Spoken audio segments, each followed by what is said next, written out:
Hey guys, welcome back to another video. Today we will be talking about this Republican pollster that shows Kamala Harris gaining significantly from the presidential debate. Again, this is a Republican-aligned pollster, SoCal Strategies, that shows Kamala Harris with an astonishing 3-point lead nationwide, which would most likely result in an electoral college victory for her, of course, in that critical electoral college, the only thing that truly matters. So this is surprising, to say the very least, coming from SoCal Research. I'm sure many of you aren't familiar with SoCal, but they are very much on the fringe. They are extremely Republican aligned. I mean, they used to be very prominent on social media, on Twitter specifically, promoting, of course, Republican-leaning, right-leaning ideologies.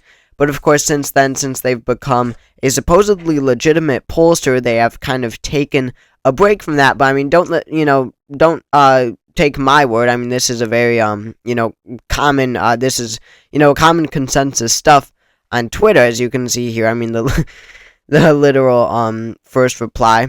But so again, to say the least, it's very surprising to see SoCal Research, SoCal Strategies, whatever it is, saying that Harris is ahead by 3 nationwide. And you can even see, in their polls, I mean, they had Trump up by like 4 or 5 in Pennsylvania, of all states, back in July, when Harris was performing very well, even in the national numbers, which was way out of line with everyone else. I mean, they're aligning, or they're partnering, not just aligning, but they're partnering for fundraising with other channels like Red Eagle Politics, which is a channel on YouTube that is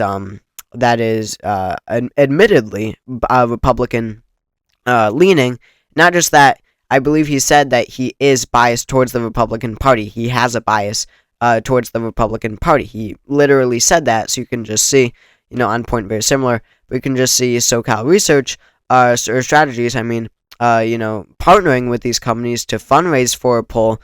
Whatever. I mean, they partner with these types of channels that are obviously conservative leaning, but it doesn't take much to realize that. So again, that all adds up to the fact that it's incredible to see SoCal Research in a poll after the debate saying that Harris is leading. Now, this is an important fact. It wasn't just released today, and it took place over a few days, the conduction of this poll. No, according to this poll, according to SoCal Strategies, this poll was conducted fast right after the debate. It was conducted entirely after the presidential debate, which is just extremely interesting to see. Harris now has a 3-point lead after that debate, and that is extremely important. It would be, I don't know how the results would have been if this had been conducted right before the debate. Again, it's a 3-point lead. She's at 2.7 right now, but I believe this is the only poll to come out and release their numbers after the debate has actually happened. So, if Kamala Harris can keep these numbers, then she's absolutely on track to victory, considering the type of pollster, quote-unquote, that SoCal is. Now, you might notice the last poll was conducted on August 18th. This is almost a month ago. Again, August 18th, which showed Kamala Harris up by 2%. Now, let's look at the numbers from then. August 18th. So, around this time, you might notice, was when right after this poll was conducted, was when, oh my gosh, Kamala Harris released her all-time, when she hit her all-time high. She was at 3.7% just 5 days after the poll. The 23rd, again, 3.7%. And since then, you might not realize it, you might not see it here, but it has narrowed significantly. It went from 3.7 to 2.7 in a race of razor-thin margins. 1 point, going down 1 point matters so much, so you can just see how Harris has kind of taken a hit in these past few days, or these past few weeks, I should actually say. Since about a month ago, she has been going down gradually. So this proves gaining, even a point. It just proves how this can be extremely significant. The debate can be extremely significant. But let's just take a look. I mean, again, SoCal had Harris up by 2 points on August 18th. The national average at the high, it was around it was about 3%. Let's just call it 3% for simplicity of this video.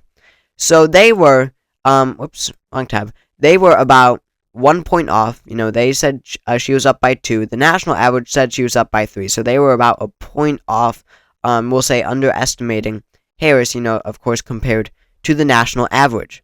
So if you give her another point, if you give her, let's say she's being underestimated again, like SoCal did in their last poll, that would mean that she's at 4.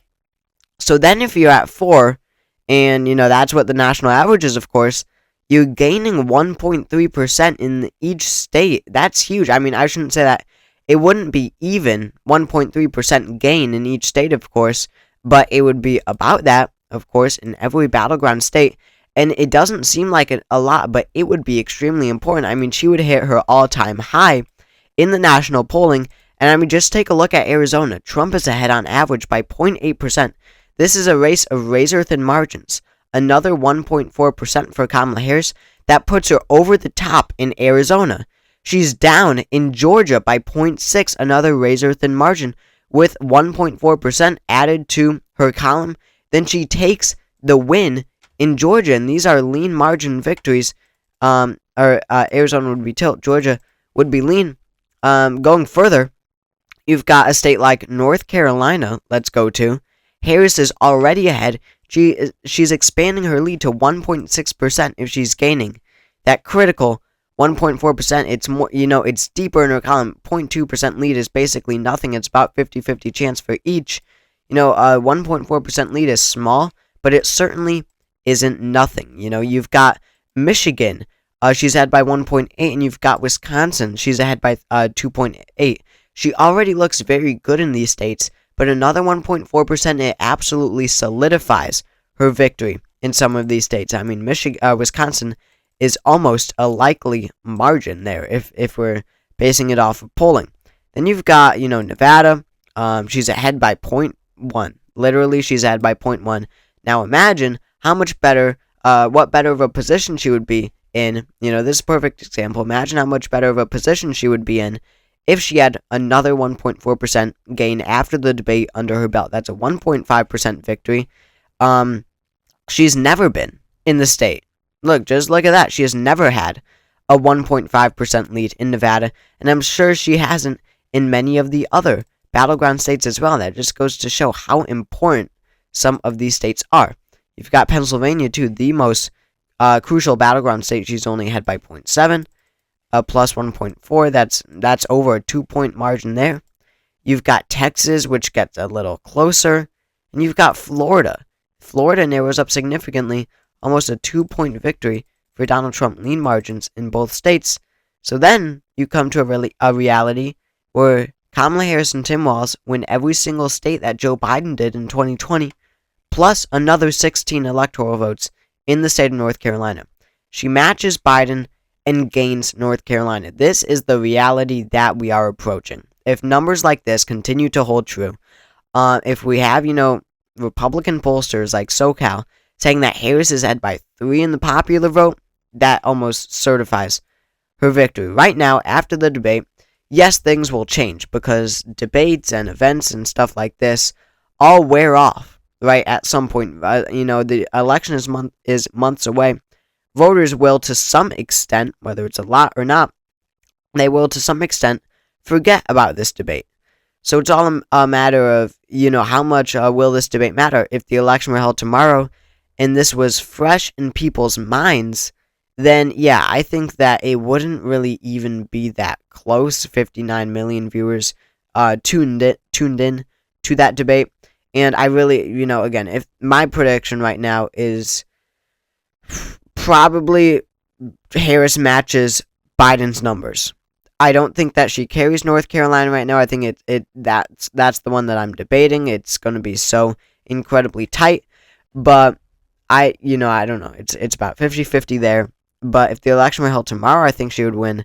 But we will see, by quite a lot, right? I think this would be the map.